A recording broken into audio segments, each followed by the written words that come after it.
Welcome to the Huffing Spirit Podcast, where we take you from the sacred to the profane, from the serious to the silly, from the outer to the inner, and from the guru back to you.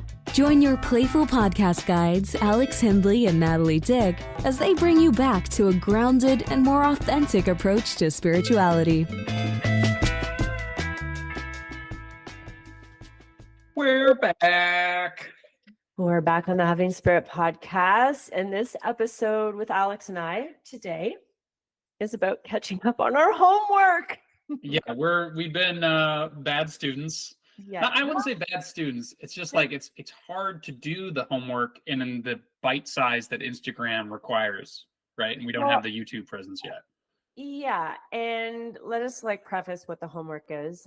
Usually on the Huffing Spirit Podcast, Alex and I want to really make sure that we're giving you, the audience, tidbits of information and wisdom that you can take home with you. So you're not just listening to something, consuming it, next, so that you have a little bit of something to take away from this podcast. And then Alex and I actually do the homework with you. So we're just catching up because doing a podcast is not linear. It is literally all over the place.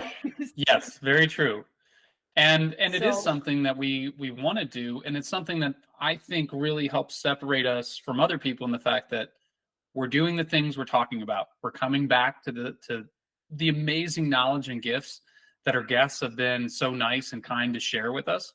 And it doesn't have to be crazy. It doesn't have to make you feel overwhelmed. It could be 5 minutes a day. And if everybody did 5 minutes a day, whether it's our stuff or something else, it truly makes a meaningful difference. It compounds.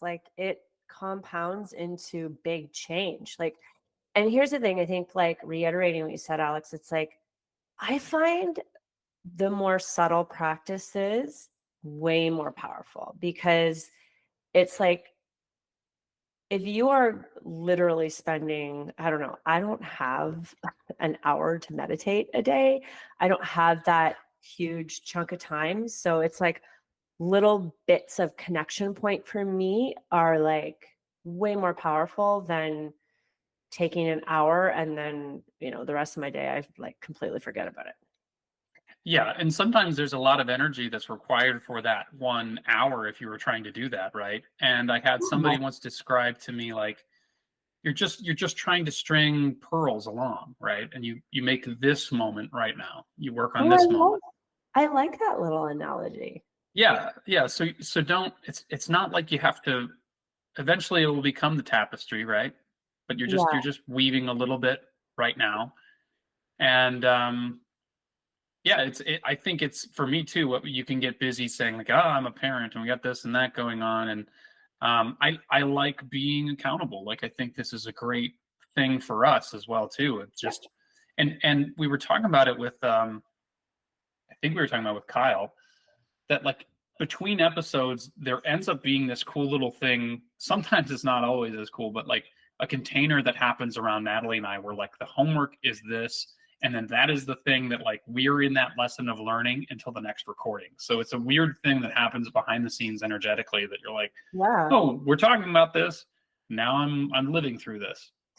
Yeah, it's interesting. And I always look at the way that the universe or God kind of orchestrates. There's no coincidence as to the people who come to this podcast. They have a message that's really in resonance what this podcast is about. And you, the listener, you're getting this information for a very specific reason, not just by accident, right? So I think that the homework is a really cool part of this podcast. And do we want to dive into what we're going to do? Is we're going to go back to episode number 12, to the surrender episode it was just Alex and I. And do you want to describe a little bit about what the surrender episode was, Alex?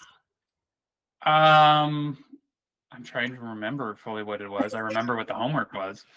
Yeah. I think that was just about the ability, learning to let go. Yeah, the art. Well, it's the art of surrender. So it's like Yeah. what, because oftentimes we're so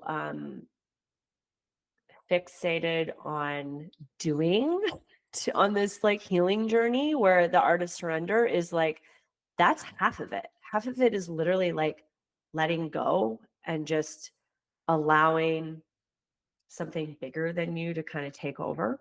So Yes. And so the homework was, like we said, let it go, whatever you're working on, whatever's kind of in your head, put it in a gold plated box and send it off. So on my side of this, I find when you do this at night, you do wake up a lot more relaxed and relieved. mhm. But I would add an addendum to this, and I heard this at shout out to Unity Spiritual Community in Grand Rapids. Reverend Mike Roke said this: if you're not willing to receive it, it's one thing to let it out, let Yeah. go of it. But if you're not willing to receive spirit, God, the universe, if you're not willing to bring it in, you're not going to really change anything. Yeah, and it's kind of like in the way that if you let go, like what's going to catch you? Mm. It's your partnership with the divine, right? Like if you don't allow the divine in, or God or the universe, if you don't let the divine catch you, of course it's going to be hard to surrender. Of course it's going to be hard to let go. So I think like in Alex and I suggested homework, it's basically whatever your struggle, whatever your worry, um, whatever the thing that's keeping you up at night, whatever it is that's really grinding you, it's like, how can you take a moment, close your eyes, feel into it, and say, okay, I'm going to put this down for a moment. And Alex and I came up with like the gold plated box. You can bedazzle the shit out of it, whatever you want to do. You can put it under a rock. I don't know. You can do whatever you want, but the purpose is to surrender it over to something more powerful than you. And what was your experience, Alex? Again, when I did that, I could notice myself feeling better in the morning, where the So you did certain it. thing You that did weighs it. on me, Yeah. ends up staying with me the next morning. And then you're kind of in a funk and you're still going through the old program, where when I could let that space in, to allow myself to surrender, but also allow it to come in to help. And I think that's another thing too, allowing yourself to receive it, giving yourself permission to receive it, Yeah. give yourself permission to receive it. It makes a big difference. And so for me, I can just notice it from like night and day, waking up when you go, yeah, it doesn't feel so heavy today. Yeah. And that's like, for me, in my experience, I mean, I've been really, really practicing the art of surrender. I feel like that's been like my main focus for the last like 6 months of my life, is really learning to let go, because I'm a little bit of a control freak. So I You're think taking a that fucking master's class in it. I feel like I'm literally in a master's class of like surrender and like building that relationship, like what I refer to the universe. I say God. To me, it's God. God holds me, and it's this really beautiful like kind of partnership, like building that relationship. So for me, in the practice of putting it down, it's like, for me, it's like an offering. It's like, here, take this from me. I don't want to be burdened by this anymore. And it is like being held um in something far greater than me, right? Because it just me and my little ego, or big ego, spiritual ego, whatever you want to call it, it can't do everything. My little linear 3D reality can't hold all of it, right?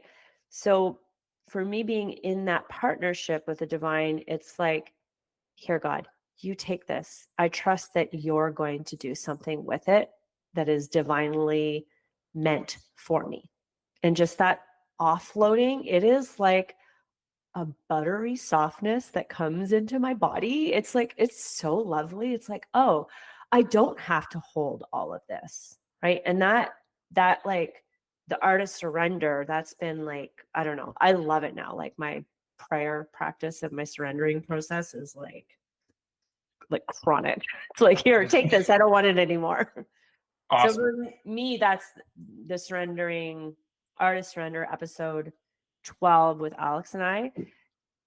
Go give that a whirl. If you're listening to this right now, like give that a try, because it's a really softening, offloading kind of experience. Yeah, and I think sometimes we're waiting for a crack of lightning, and it's more of like a breeze. It's more of a breeze. So the more you do this stuff, the more you're going to learn to like understand the subtlety of it. It's not always going to, sometimes it is a crack of lightning, but sometimes it's just the breeze. Or maybe it's like a soft whisper versus a huge booming voice. Like it can be, but it's like that's why it's a practice. You have to practice it in order for it to become felt. Well, it's like a muscle. You're activating like an energetic muscle. Totally. Yeah. All right. I'm gonna try to be masculine and keep us on track. Let's go to 13. I know. I was just looking. I'm like, okay. Next episode that we have up is episode 13 with Claire Bigley. Oh my God, she is like such a lovely soul. And I couldn't say thank you enough to her for her episode. Like it was so cool, so profound and beautiful in only the way that she can do it. Yeah. And her episode was all about sound healing with like vibration, right?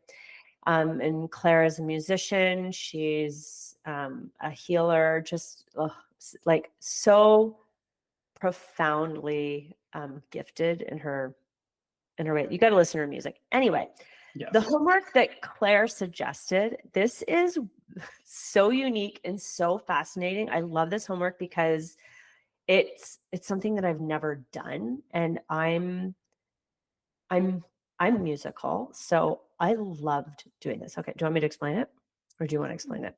Well, so what I have in the notes was, if there is a pain in your body, give that noise an expression, a sound of some sort.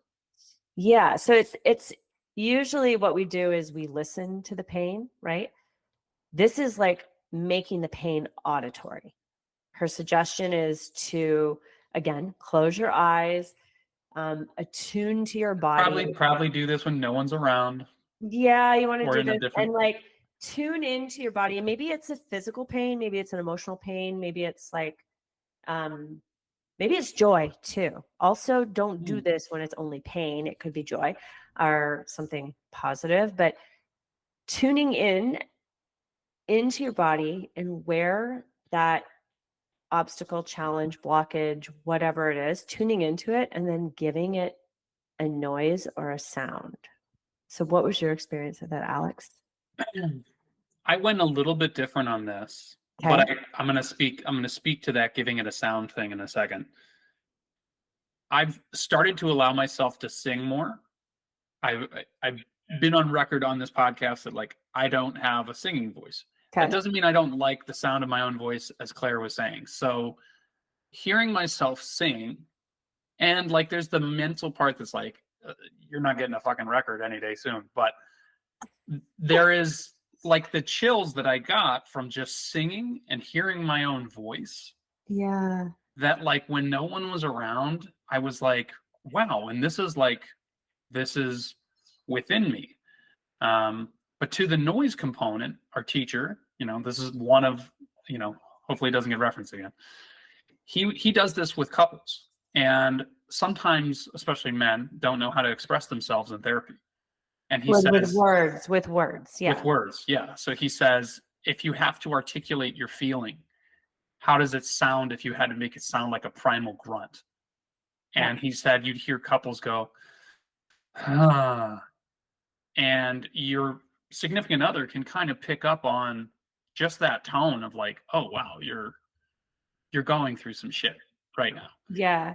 It's interesting because I actually did that therapy with my partner at the time, with our mentor. And it is really profound what sound, because it's energy, it's vibration, and it's information that you're receiving that's beyond the language that limits the feeling. Right. So well said. When you are experiencing sound, it's like you understand it so differently. Like you can understand it more nuanced and more in detail, where if you put a bunch of words on top of that, you're not going to get as much depth. Right.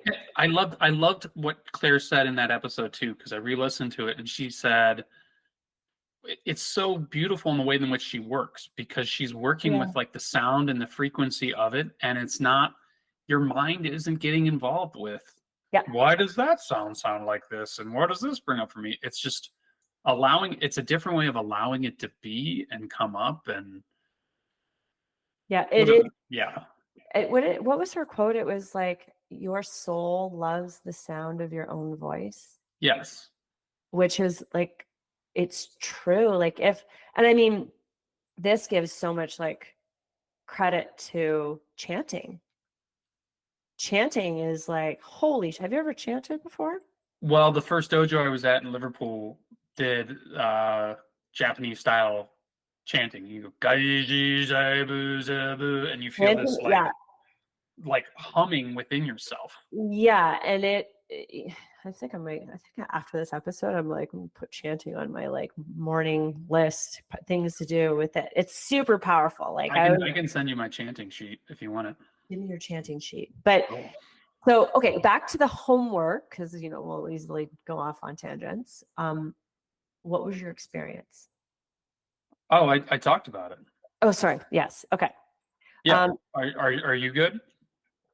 Well, I didn't talk about my experience. I'm really good at listening. Let's go.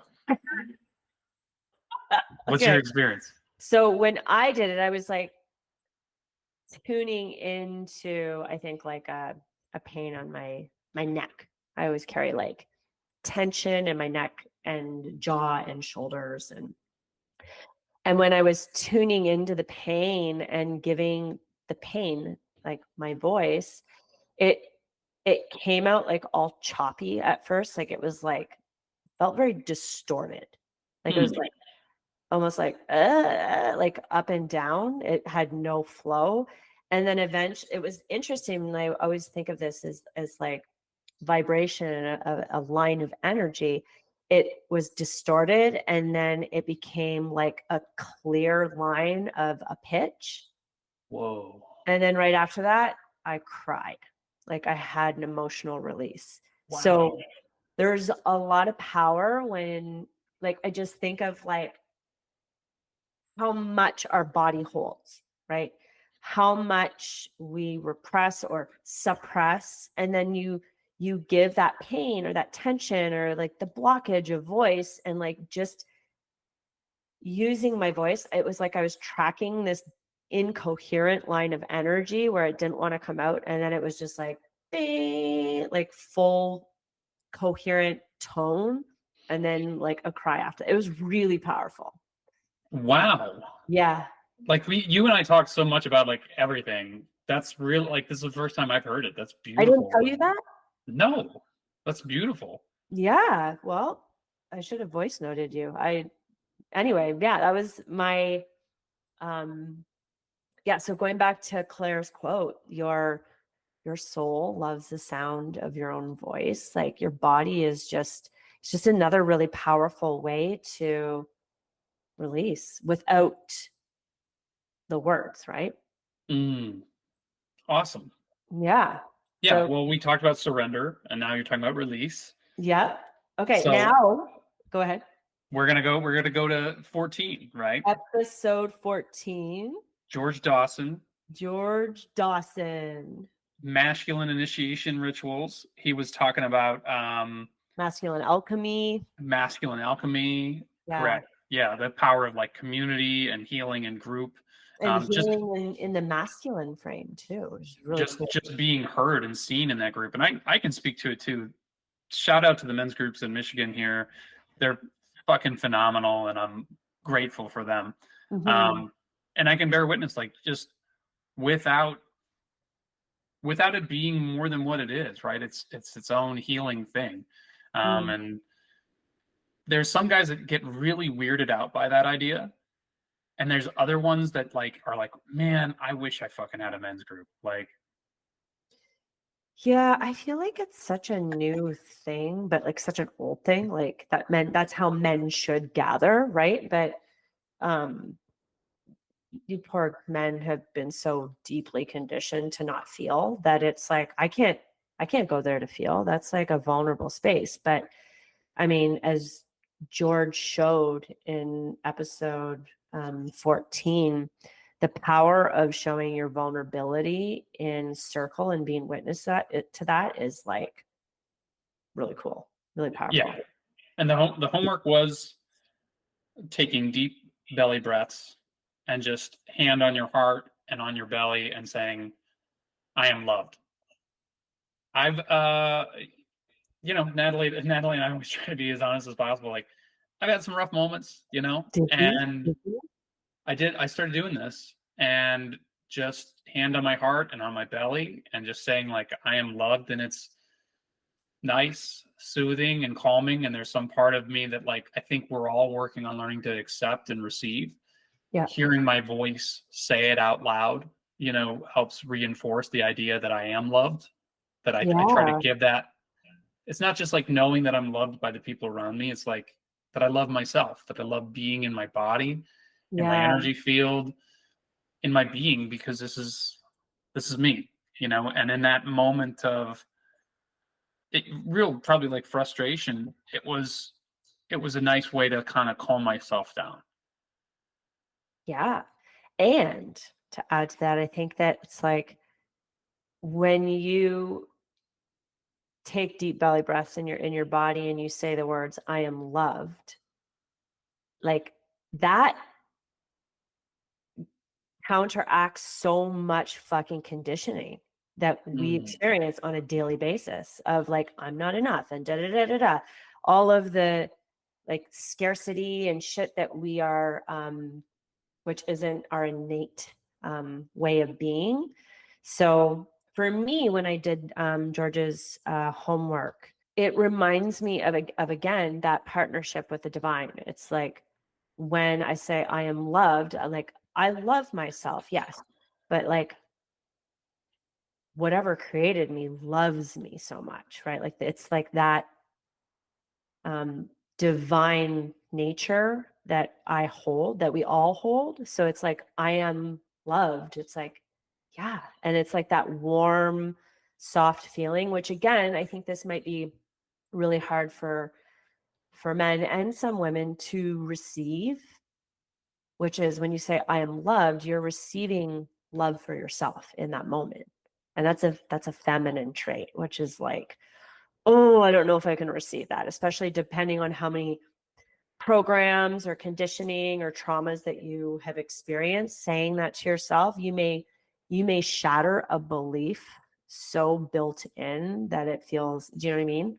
It's like that crying may happen. So It's funny because like a while ago, you and I were talking about homework, and we were saying like for me, it was like it just seems like they're all kind of the same. We're all doing body scans, and like I'm now seeing like they're all like nuanced in their own way. Like there's some part of the body that we're working with, but also it's just a cool process. They're different ways. They're not the way. They're all different little paths and trajectories and nooks and crannies and roads that are trying to get you back to yourself, which is literally when we interview people, the homework is what is one tidbit advice homework that you can give somebody to come back to themselves, because that's what the podcast is about. Yes, and spoiler alert, if you're wondering like how the fuck do they pick their guests?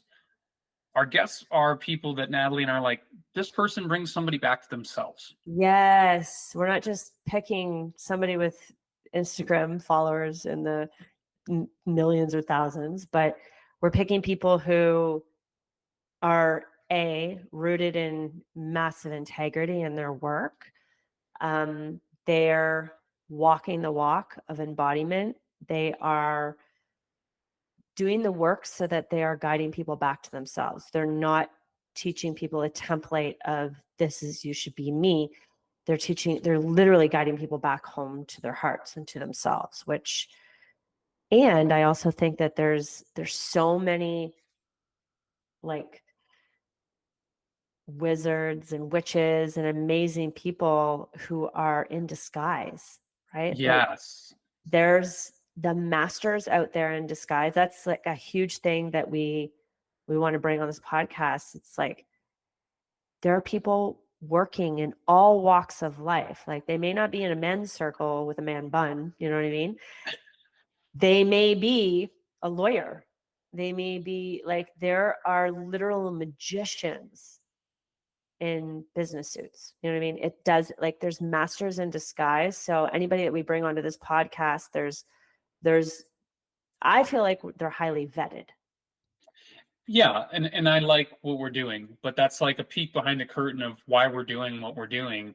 Yeah. And just thank you to everybody who's listening, because the people that are listening like pick up on it, and you don't realize like little comments, like it goes really far, and it makes us feel really good to know we're on the path and we're doing what we should be doing. And even if it was just you and I talking, I'd still be having a fucking ball. I know. And recording. Okay. So next up is Rachel Smith. Episode 15, Rachel Smith.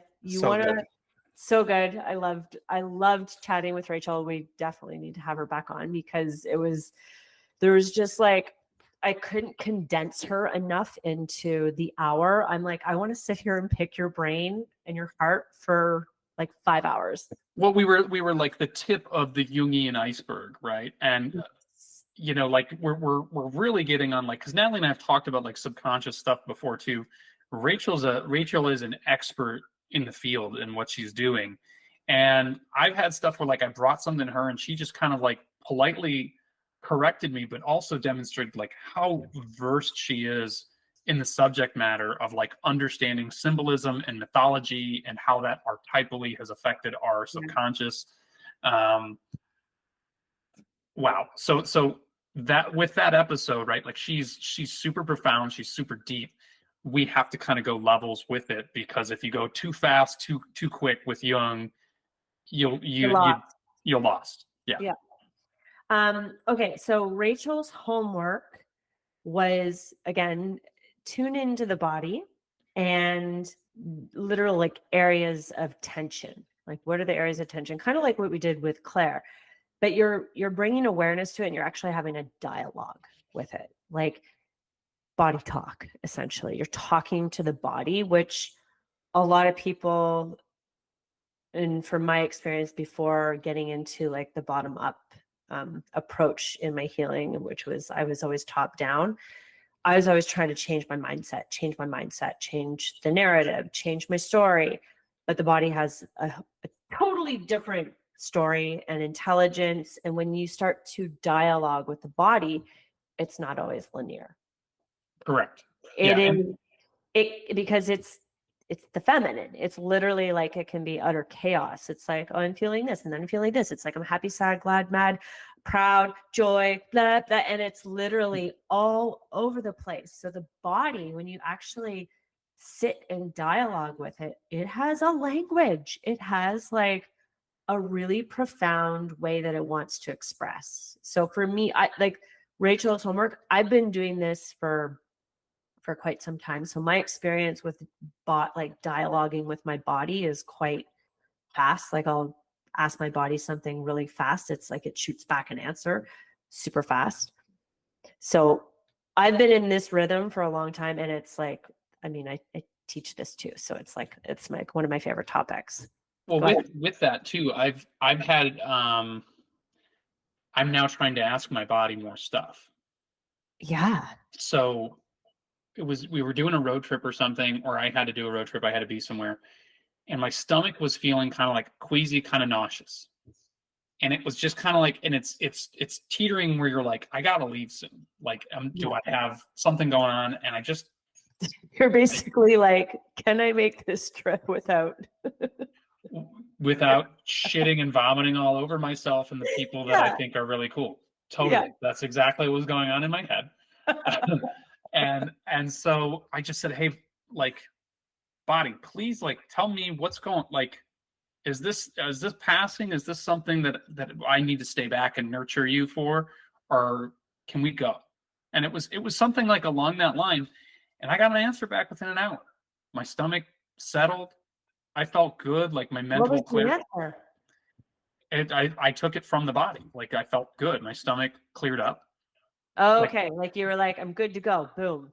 Yeah, the nausea went away, and I was like, I felt my focus come back, and I was like, you know, like where you're sick and you're kind of like you're groggy and you can't make sense of shit. Yeah. I was like, cut through everything, and I was like, all right. Do you know what's really cool about that? Sometimes our body, it's like talking to us. It wants acknowledgement. It just wants acknowledgement. And it is, for me, whether it's physical, whether it's emotional, when you can acknowledge what it is, that's like the most subtle form of alchemy right there. You're just listening to your body and transforming what is and allowing it to, you're moving through it and letting it pass. Where, think about it, if you didn't ask your body, you're like in your head, worried, oh my God, what should I do? You didn't tune in, it probably would have kept going. Maybe, I don't know. Well, yeah, and I think it's interesting too, because with Jung, you could very much get in your head with it. But the thing that brought Rachel and most women that we've interviewed on the podcast into their healing journey is something with her body. So she's talking about it, you know, the mind and body aren't disconnected. They're distinguished. Yeah. And so she was also talking about, like, if you're feeling like a certain position hurts, like slowly try to get in that. And she's like, it doesn't have to be a lot. Just throughout the day, you're doing the dishes. And I try to be aware of that. I've been trying to stretch in those positions more, and I've noticed a difference. Yeah. But also I noticed, like, when I'm out of just physical alignment, when I'm doing the dishes, I'm reaching over for the water like this. Like my body's at a 30-some degree angle at the top. And my body just goes, hey, move your feet so you can stand upright. Stop putting crazy strain on your joints just because you're being lazy in the moment. Your body's like, get those goddamn feet in line. Yeah, you'd think I would know that by now with things I practice. Your body's like, hey, do that squat properly. Butt back. Yeah. Yeah, okay. Rachel's episode is great. Episode 15. Okay. Now we're getting into episode 16. One of my favorite people in the whole fucking world. Yeah. Chin. She's like unbelievable. Like how lucky are we get to talk to all these cool people? Like, it's, I know. I feel like can this amazing. just be our job? Can somebody just pay us money so that we can just do this all the time? Alex and I just got to talk to amazing people. Like, please, God, yes. Can you please make this happen? Yeah. I mean, everybody's bringing it. Everybody's bringing it. Chin, I can't even remember everything. Who she was talking about? Compassionate power. Compassionate power with Chin. Is it Chinko? I can't remember her last name. Chinko. Chin Zenko. Yeah. Chin Zenko, and it's episode 16. So you definitely want to check that one out. Such a beautiful conversation. So Chin studied with Alex and I in Chicago, and you've been friends with Chin for how long? It'll be almost a decade. Yeah, you guys are like peas and carrots. Well, so what I will say about Chin, and she is tremendously great about lavishing me with gratitude and appreciation for the things I've introduced her to. And she's equally had that influence on me. And the reason why I give and love Chin so much is like something simple like the 5 Personality Patterns book. I told her, I was like, you gotta check this book out. It's really fucking cool. It should probably be taught in class. And she's reading, she's like, oh shit, this has got some really good stuff in it. So like, she's one of these people that like truly tries stuff on, does the work, and plays with it. And for me, like on that side, I'm always happy to share because I can see that she's playing with it and practicing it, making it her own. It's not a take thing. And again, like she gives way more than she takes. Yeah. And her homework was, find what brings you joy and do more of it. And for me, it's getting back on the mat and doing Aikido and having that thing that you do something that supercharges you to the point where somebody tells you to like, hey, shut up, maybe stop talking about that, because you're so excited, right? And do a little bit more of that like brings that level of energy back. Yeah, she's like this little powerful like ninja that just packs a punch of love, right? Like she's just so full of love, and you can feel it when you chat with her. And it's true, like I want to bring it back to her homework: find more ways to invite joy into your life. Like we are so, again, conditioned to struggle, so it is like embedded in us to always look for the hard thing. And I want to bring it back to like the healing path. Sometimes we can get so fixated on healing that we're doing all the things to fix ourselves, when, do you know what you need? You need to actually go play. You need to do something like fun and bring more of that into your life, because that's a feedback loop for all of us. So for you, what did you do with that homework, Alex? I've noticed when I went to that Aikido seminar a few months ago, how much that just restored my basic energy levels all around. And it's hard, and I know this is an excuse. She travels, and then also we only have one car. Who's she? Your wife? My wife, Biddy. Oh. So for me to get back on the mat, but when I do get back on the mat, even like 2 weeks ago, it was something really stupid. I'm playing with the instructor. I like his style. He goes very like slow. He wants everybody to kind of get it. And something, I think he kind of picks up on the fact that like him and I can play a little bit. So he does this move and he throws me, and I go like 6 feet. And on the way past throwing me, he puts his knee in my rib a little bit, just to show like, yeah, that's there if I wanted it. Like it's called an atemi. You're giving somebody attention of like, hey, I can do this other thing that's here. And I get up, and he kind of like looks at me. He's like, I'm sorry, I don't know why I did that. I was like, it's okay. I liked it. I thought it, like he had somebody he could play with in that moment. And this is what I'm saying. Like it was something that it was a tiny moment between him and I, but it brought out this like playful side of me that I like scrapping. I like roughhousing. And he kind of like picked up on it and was like, oh, maybe Alex needs a little. I'm going to toss this guy around a bit. Yeah. Little hit to the ribs. And yeah, that's my love language, I guess. So for me, thank you. I love that. For me, my homework, like if I don't move my body, and not always like a workout, but if I don't move my body in non-linear ways, I'm like not a very happy camper. So even if I exercise, or I do like the yoga class or the Pilates, or if I like lift weights or I don't run, I need to actually dance. Dancing for me is like the thing that brings me the most joy, when I'm moving uninhibited, where there's no linear pattern. I'm just like moving my body to music. And it's like, for me, that brings me so much joy to connect to just movement that has no structure at all. It's just like my body's expressing, and it feels so good. Sometimes it's like spastic and I'm like dancing all over my house, or sometimes it's really slow, but it's that tuning in, and it's like, oh, my soul and my body and all of the interconnectedness of me wants to move over in this way or this pattern, and it just feels really nice. It makes me super happy to dance. Is there a certain song or music that just like you're like, oh yeah, I'm shaking my ass to this? I mean, anything. Like you can throw on like Dr. Dre and I'll just like go crazy, or honestly, all genres all over the place.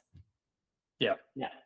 Like the slower ones, sometimes I just put on like piano, and there's like rain in the background, and it becomes very like, melodic, but my body's just moving to it. I don't know, that it makes me so happy to move my body. If I don't move my body, I literally, like, I will get depressed. Yep. It's like I need to expend so much energy out of my body. I need to put output to feel myself. It's crazy. If I don't move my body, I'm like a fucking train wreck. It's a thing with my family too. We're like in the morning when we're all staying in my parents' house or something, like everybody gets antsy. A lot of us are like, okay, I gotta go to the gym. I gotta go to the gym. And then like Yeah. our significant others, some of them are into that, some of them aren't. But like they all get it. They're like, oh, they're all like that, and they're all Oh like yeah. Like, influencing each other even more so. same with George. He'll come home from school after sitting at a desk all day. Don't even get me started on that rant. But he'll come home and I can just see his little body. And I'm like, you know what? You need to run. So I make him run. I'm like, if it's raining out, I made him run around the couch. I'm like, give me 25 laps. And I'm like, just get this energy out of you. I don't know. I feel like all energetically bunged up if I don't move. Yep. All right. Next one is our episode. Alex and I transitioned through crunchy times. Whew, it was a deep episode. It was so good, though. So good. It was so good. We got a lot of great feedback from people on it. It's yeah, like, it was real and raw. yeah, in this episode, it's number 17. Alex and I really delved into moving through big, deep transitions in your life and what, like, on a personal note, like what both of us have been through and how sometimes walking the spiritual path, it's really tough, like really tough. Like, Yes. getting to know the true essence of who you are is not a goddamn cakewalk. It is like it's like dying and being reborn, dying, and then it's like your ego dies. There's dark nights of the soul. It's fucking epic and challenging and beautiful and messy. And in this episode, we talked a lot about parts work, like the parts of us that are still gripping and holding on to the old, and where the conscious mind and where we all want to move to. We can't because these old parts are gripping. So the homework in that episode was about forgiveness. Like, what part of you can you forgive, right? Whether that is something that's happened to you, whether that is a circumstance, relationship, whatever it is, we're all playing victim to some circumstance to some degree, right?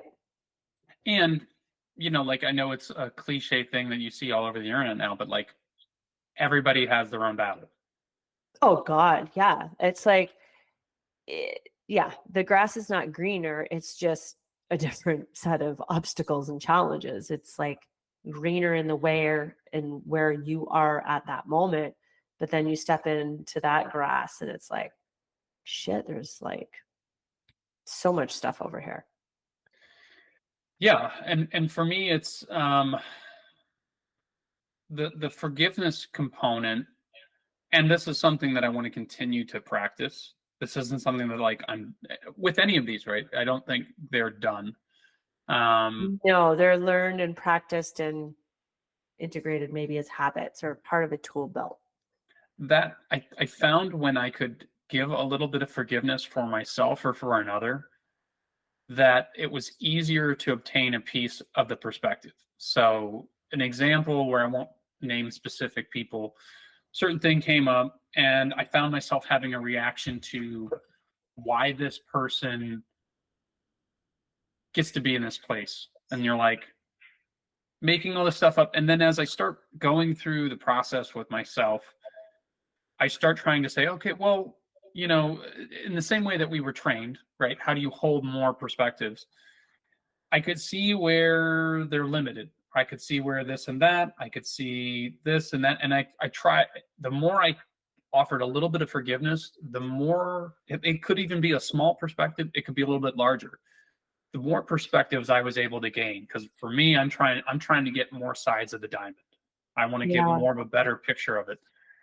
And the more perspective I could hold, the more forgiveness I could give, the less emotionally attached I could get to myself or that person, if that makes sense. Yeah, I like it. My experience with forgiveness in parts work, I mean, I'm talking to my parts 24/7. I can I really am. It's become so ingrained. I'm just like, oh, there's my little sabotager. She's coming in to literally blow shit up. And my conscious mind's like, what? No, you want that.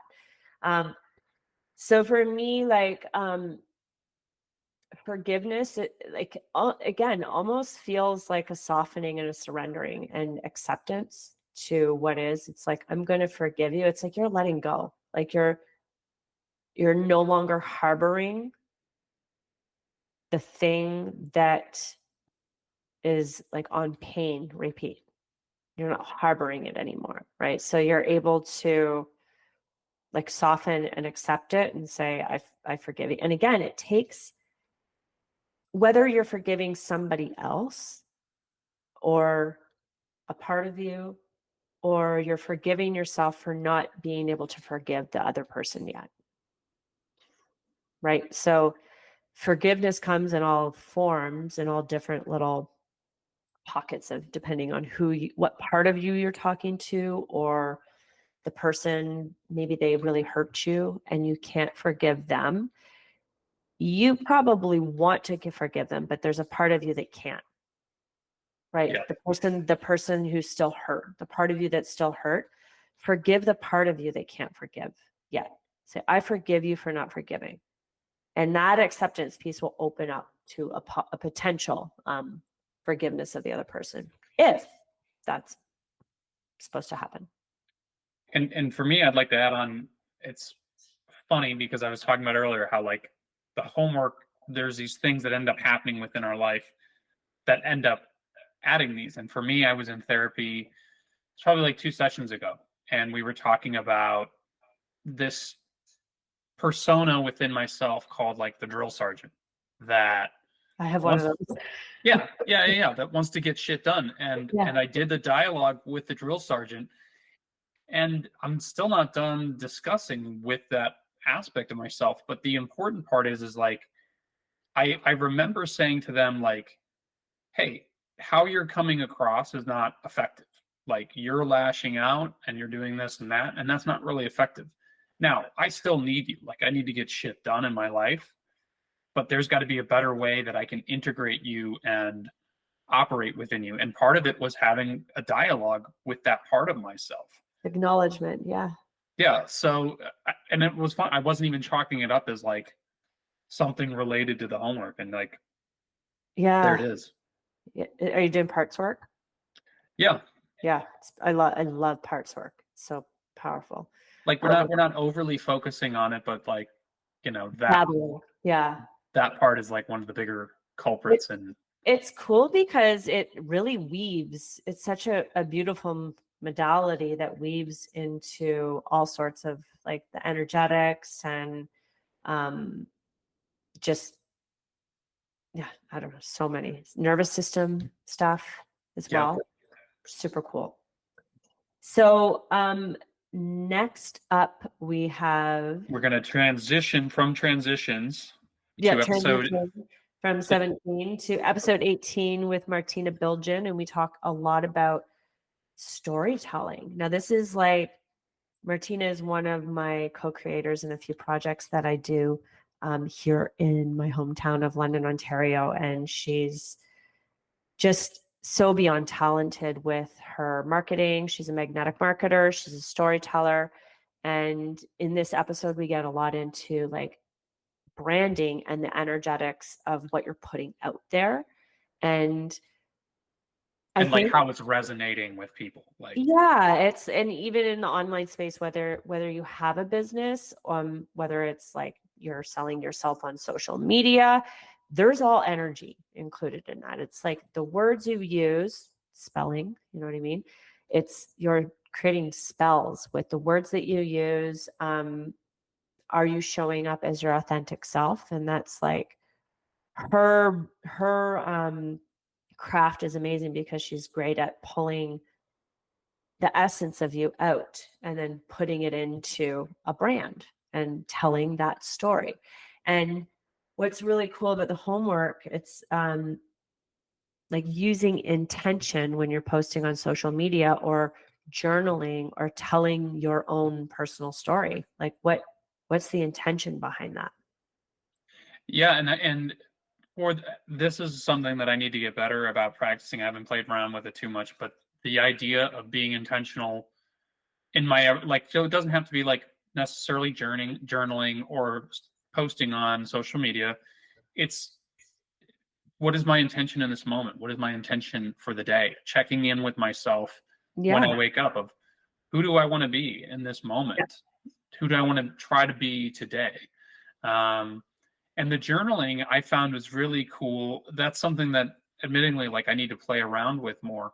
But the idea that, like, when you are journaling, like, why am I doing this? Well, I'm trying to conversate with the drill sergeant. I'm trying to understand a different side of myself that I don't normally understand. And there's an opposite of that you can do where you're just like writing to write. And I think that's great to clear like subconscious chatter. But I also think the intentional thing draws you in alignment with your I am. And I think it's really, I think like I could have just listened to you two talk the whole time in that episode because she has so much to share.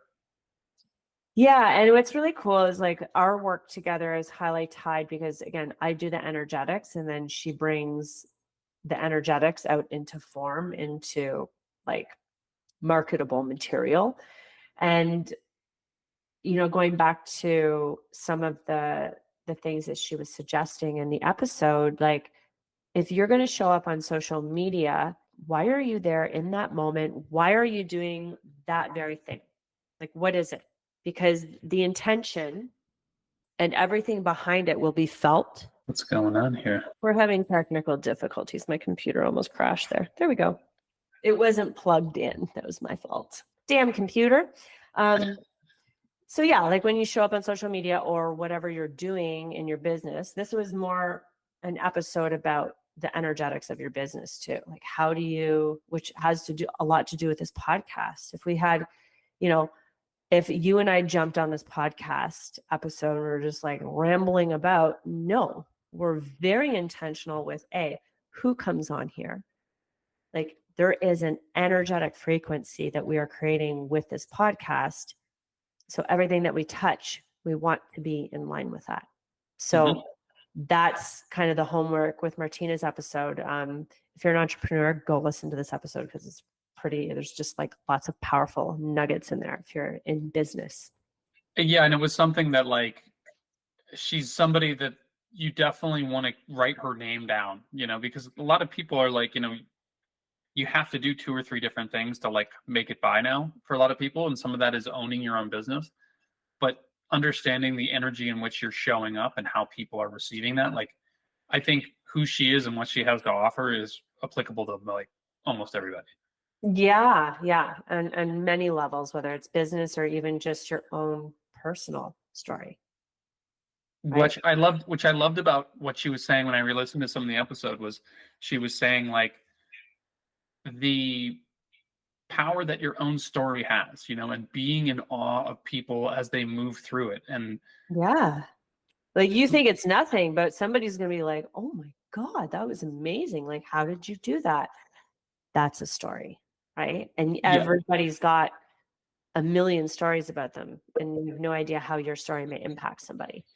And I heard something the other day on the Blocks podcast where he was talking to Trevor Noah, and he said, is it the things that made you, like that you went through that made you who you are, or is it because who you are that allowed you to endure and go through that?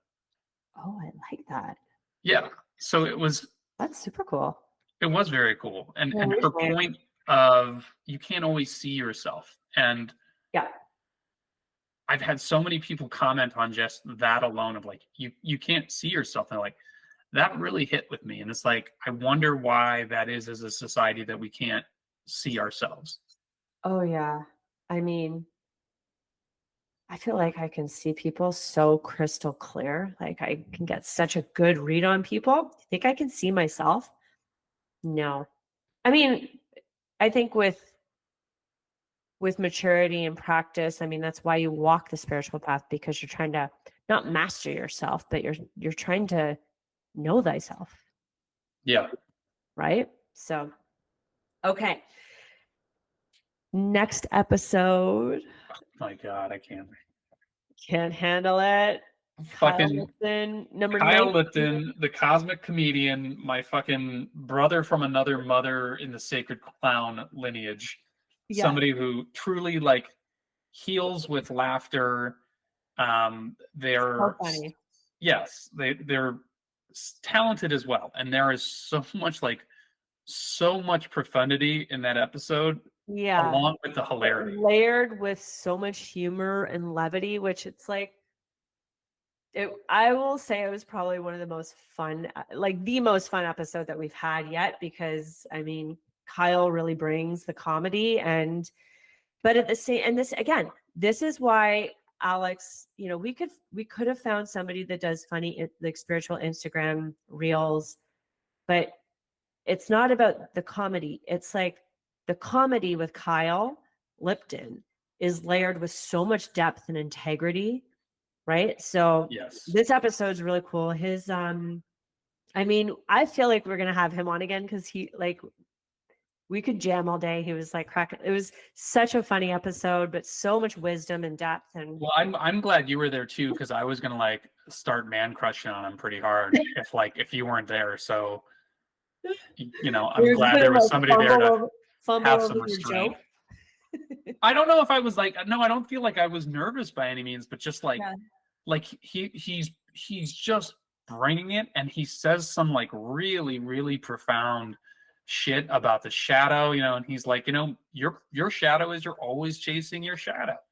You're never done integrating, it's, I wrote down so much, and like even in the episode, like you'll hear Natalie make a joke like, "Oh, Alex is taking notes." I was like, I take notes on every episode, but that one was just, they're all fun, they're all cool in their own way, but that dude's doing something really special.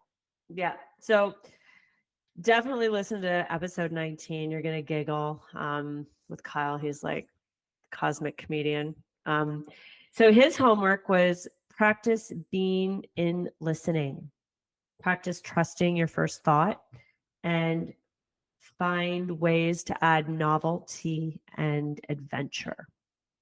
And so what I love about his episode is that, like, crack a joke at yourself on the spiritual path. Like, don't take it so goddamn seriously. Again, when you heal, sometimes we get into these really deep frames of, I have to fix myself. And with Kyle, he's just like, let's crack a joke about it. And it's like, boom, levity comes. As he says, you can't fix what isn't broken. Yeah. I mean, I think we're probably going to do an episode on that, but yes. So with your practice of the homework, what happened? I live my life by a quote that if my life was a movie, would I watch it? And yes, sometimes I want to hit the fast forward button. But for the most part, I think I truly think, like, my overall story, I think I could sell it. Like, I think people would be like, it's crazy. That's a wonderful, fun story. He said, do it for the plot twist. He said that like once or twice in the episode, and that really resonates with me. And I keep a list every year of new things I haven't done. So my wife knows, and like when something weird happens, and it's not always like, wasn't that fun? Like we got to tour the brewery with the master brewer. No, sometimes it's like, well, we went to a reptile expo and saw some very interesting people. And afterwards, my wife looks at me and she's like, well, that's something you've never done before. And I was like, absolutely. And I am big on this in general, just how I operate, of like, I like throwing myself in a new situation because at the very least I'm like, I'm gonna get a fucking story out of this, like the crazy massage parlor story. Yeah. Because afterwards my wife is like, well, now I'm pissed, and you need to like go get the money back. And I was like, oh, I'm not getting that fucking money back, but I got an amazing story to tell. That's like when I think of like. Also, I didn't cheat on my wife, just so people are knowing. Like, there's a You whole. have to go to what episode is that story in? I can't remember, but like, so that I'll have to tell it like sometime, like get into the full detail of it. Oh, it was the Tony episode. If you want to know the story, you have to DM the Huffing Spirit podcast on Instagram, and Alex will voice note it for you. There Yes. you go. But the Tony episode, I allude to it in the beginning. And so I stumble into this place. I think I'm going to get a massage. And then the whole time I'm holding them up to like the holistic standard of they're not honoring me. They're not honoring my boundaries. Yeah. Yeah. And it was afterwards, Natalie and Tony were both like, oh no, you were 100% in a massage parlor. So yeah, I will tell the story, but also I didn't cheat on my wife. Just I'm throwing that out there.